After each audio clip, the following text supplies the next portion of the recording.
Hello guys, Four Finger here, and with Path of Exile being right around the corner, I thought this was a perfect time to make a video regarding builds. I've been watching quite a few videos regarding the new nodes and stuff, and I went over each class and Ascendancy.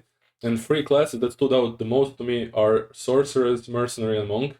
Warrior seems really fine as well. He just kind of has a slow start.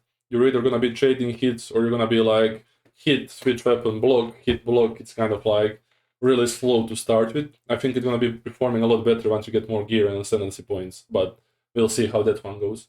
Regarding witches, I think they're gonna be doing really well, but I've never been a huge fan of summoner types.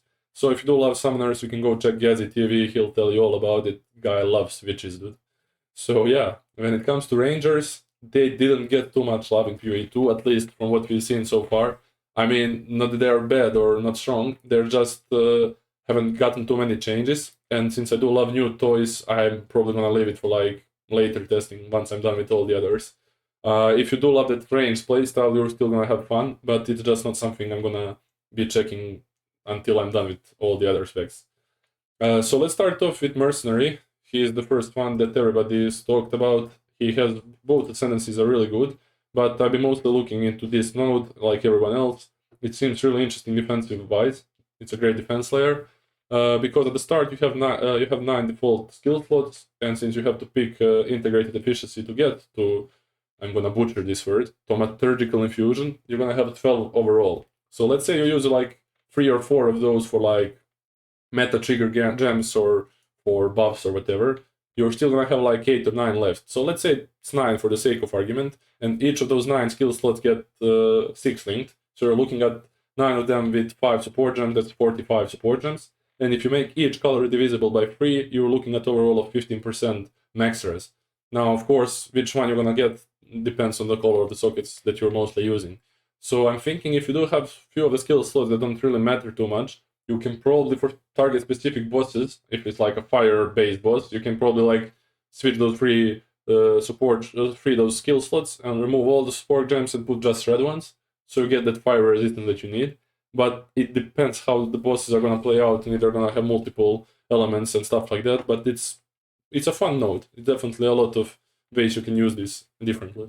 Now, when it comes to damage, there's not much in his Ascendancy so far. When it comes to Gemling Legionnaire, maybe quality is a bit different in PoE2, but in PoE1 it wasn't that amazing for most skills, unless you were using some certain type of build that really could abuse the hell out of this. But for now, I just don't think it's that amazing. So this is something if you want good defense early on, it's fun to play around with, a lot of versatility, go for it. Now, this is something more of in my alley. I do think that Sorcery seems really strong, and if there is a way to make Mana Leech happen with spells, I think Sorceress is going to be in a really good spot, like an amazing spot. Because right now, let's talk about why. A Leech has gotten a few changes. It was really simplified. Right now, if you have, for example, 100, if you hit something for 100 damage and you have 2% mana leech, you're gonna get back 2 mana. But you have to keep in mind that monsters have leech resistance. So depending on how much resistance they have, the less that you're gonna get from the 2. You're gonna get like, if it's 50, you're gonna get 1 and stuff like that. So keep that in mind. Now, regarding Eldritch Battery and Mind Over Matter, from what I've heard, you're not going to be scaling with TS. So if you have flat amount of 800, it's going to get converted into mana, and then it's going to scale with the mana nodes, but it's not going to get scaled with energy shield nodes. And if that's not the case, then it's just going to be OP. So if it does scale with the energy shield nodes, there are like millions on the skill tree, it's just going to make it incredibly OP. But we'll see how that goes. So overall, like I said, either Leech or if you can make this work with great mana recovery, even though you have 50% less, Sork is looking really, really strong. If you do want something more beginner friendly or something that's going to be easier to get to at the start, because this is more of like a late game stuff, you can go with Zealot's Oath, Eternal Youth, and still pick Mind Over Matter, but it's not going to be your primary defense source. You're going to keep the Energy Shield since you won't pick Eldritch Battery. Zealot Oath and Eternal Youth have decent synergy, because let's say you have 100 life regen from some source, doesn't matter. It gets converted to Energy Shield, so now you have constant 100 Energy Shield, and life flask become energy flask basically. And those 2 lines you can just forget. Basically, this one makes it so that you have no energy shield, recharge rate, and since you have none, it gets converted to life, which you don't have anything to convert. Those 2 lines are totally unimportant. So, flask for energy shield, plus energy shield regen if you have any life. Seems really good to start with. Mind over Matter is going to be protecting you from chaos damage or anything that bypasses energy shield. You can still pick chaos inoculation if you want. I just don't think it's necessary. It depends on how you want to build your character, but like I said, either way is fine. Just if you pick this, then you probably won't need those two, depending on how life regen exactly works, but you can play around with it. And there's a lot of good notes for mana scaling, and of course arcane intensity. For each 100 mana, get 3% increased spell damage. Combine that with Archmage, that gets 5% lightning damage for each 100 mana as well. It's going to be a really cool way to scale your build, and I think it has a really high cap. When it comes to those two nodes, they're going to be amazing if you can make Leech work, like straight up, like going to help you a lot with your recovery, especially after this. Pure Power Intelligence already got buffed. It gives you like way more than in PoE 1, and 2% per turn intelligence seems really strong. And on top of it, you have Wildstorm, which is 15% more maximum lightning damage, so lightning damage just seems in a really, really good place. Blasphemy, one of the things that I still don't understand why it's so cheap. It's literally 30 spirit per socketed curse. And what it does is basically make an aura around you, which applies curses to enemies that are near. So you can pick it with Whispers of Doom, and you can put like Enfeeble and Temporal Chains to both reduce the damage you take and slow the bosses. I mean the enemies around you. So I think this is really good if you have some kind of shotgun sorcerer build that goes in, like hits a bunch of stuff and then goes out. This is just amazing, honestly. I'm just confused why it's so cheap. I believe this is going to get like nerfed at some point. Cast and Shock. I need to figure out which ability will work best with this, but I just think it's really cool concept. And if you combine it with Energize, it's going to buff it even more, so I think there's going to be some good synergy if I find the right spells to make it work. Okay, we went over Archmage.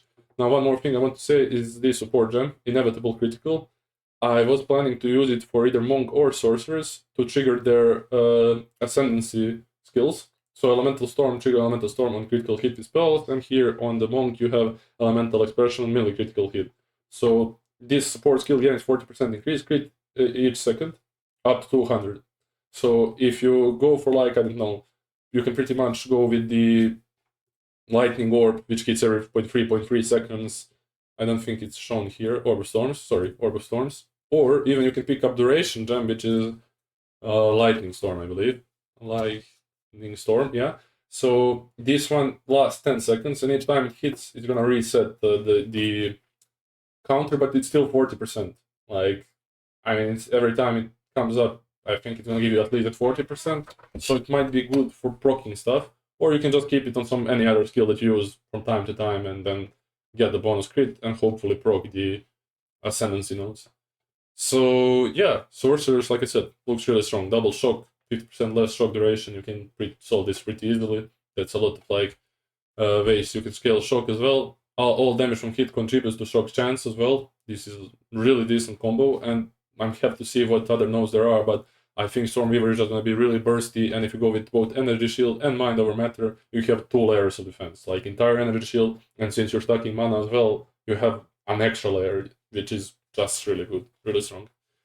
If I, by some chance, I do not go for the Sorcerers, I'm going to go Monk, and when it comes to Monk, I'm either going to go full defense or full offense. What does this mean? I feel like Invoker is a bit glass cannon-y, because it's like it doesn't have any of the defensive layers that Acolyte does, but it has a lot of damage. This is only defensive layer that I've seen, and I have no idea how this works yet. It might be like 1 second cast time, and then gives you like few seconds of like double energy shield. Could be good for soaking stuff. If you see that you can't dodge something, or you want to purposefully face tank something, this could be interesting, but it really depends on the timings. That's gonna either make this terrible or great. Other stuff is pretty straightforward, just straight amount of increased damage, really, really nice. When it comes to the Acolyte, he will be able to use instant Mana Leech, which is great. Plus, he can also do it with the Energy Shield. So Mana Leech also leeches for the Energy Shield as well. So I'm thinking if you also go Mind Over Matter on him, and have like you're not going to be stacking mana because it won't work with stuff like Archmage. It's spell based, same for intensity, but it does work with the attacks.